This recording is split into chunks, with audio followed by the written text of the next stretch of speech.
Merci, Monsieur le Président. La parole est à Monsieur David Habib. Merci, Monsieur le Président. Monsieur le Premier ministre, vendredi, vous annonciez ne pas confiner. Vous appeliez à la responsabilité des Français. Sur ce dernier point, Monsieur le Premier ministre, il n'y a pas débat. Les Français ont fait preuve d'un courage et d'un civisme exceptionnels. C'est de votre côté qu'il y a défaillance. Monsieur le Premier ministre, pour qu'il y ait confiance, il faut non seulement de l'efficacité, mais au préalable de la vérité et de la transparence. Vérité tout d'abord. Je prends un exemple. La vaccination des soignants est une priorité reconnue par l'OMS. Vous venez d'évoquer les publics exposés. Vous avez annoncé la vaccination des plus de 50 ans. J'ai ici une note de l'ARS Aquitaine, la mienne, Monsieur le Premier ministre, qui annonce que, faute de doses, il faut désormais vacciner moins de professionnels de santé. Si c'est le cas, Monsieur le Premier ministre, qu'attendez-vous pour le dire à nos concitoyens? Et si ce n'est pas le cas, imaginez la confusion sur le terrain. Transparence ensuite. C'est le Président de la République qui décide de tout, après avoir convoqué un Conseil de défense dont nous ne savons rien. Le pays compte plus de 70 000 morts. Il est temps de tout dire. Qui participe à ce Conseil de défense? Qui, Monsieur le Premier ministre? Les hypothèses de travail et les délibérations de ce Conseil doivent être rendues publiques. Êtes-vous prêt à le faire? Vous voulez la confiance des Français? Donnez-leur d'abord des réponses. Merci, Monsieur le député. La parole est à Monsieur Olivier Véran, ministre des Solidarités et de la Santé.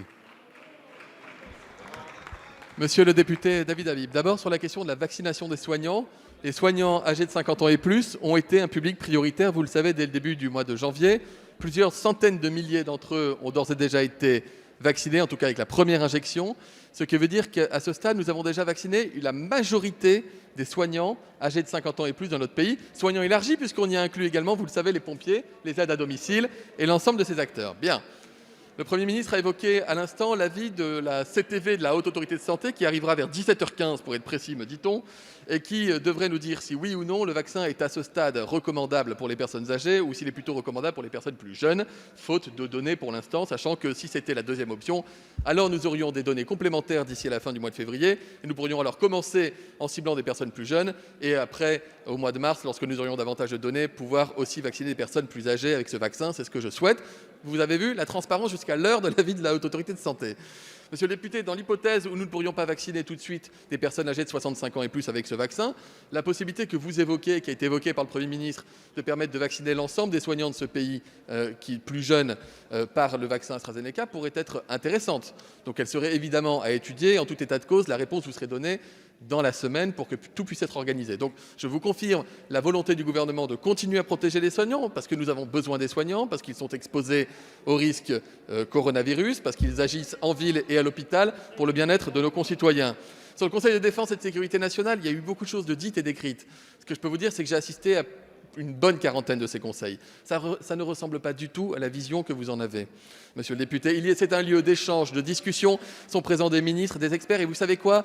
Les documents sur lesquels nous fondons les réflexions les uns et les autres, vous les avez, nous les publions tous les jeudis avec le Premier ministre lorsque nous faisons des conférences de presse, les courbes, les chiffres, les statistiques. Vous savez, monsieur le député, c'est un réflexe humain que de croire qu'on vous cache des choses. Mais ce n'est pas notre stratégie. Notre stratégie, c'est la transparence la plus totale, y compris en open data, dès lors qu'on le peut. Merci, monsieur le ministre. Monsieur le député, vous avez la parole. Monsieur le ministre, que les choses soient claires. Nous souhaitons la réussite de l'État français sur la question de la vaccination. Nous avons été les premiers à déposer des propositions dans le cadre d'un projet de résolution vaccinale. Les premiers. Dès le mois de juin, nous avons été, nous, socialistes, les premiers à intervenir sur ces questions. Or, que constate-t-on? À chaque fois que vous parlez, les faits vous démentent. Vous avez dit 4 millions de Français fin février, on en sera à 2,5 millions. Nos concitoyens sont épuisés. Le quoi qu'il en coûte, c'est sur le vaccin qu'il faut l'exercer. Merci.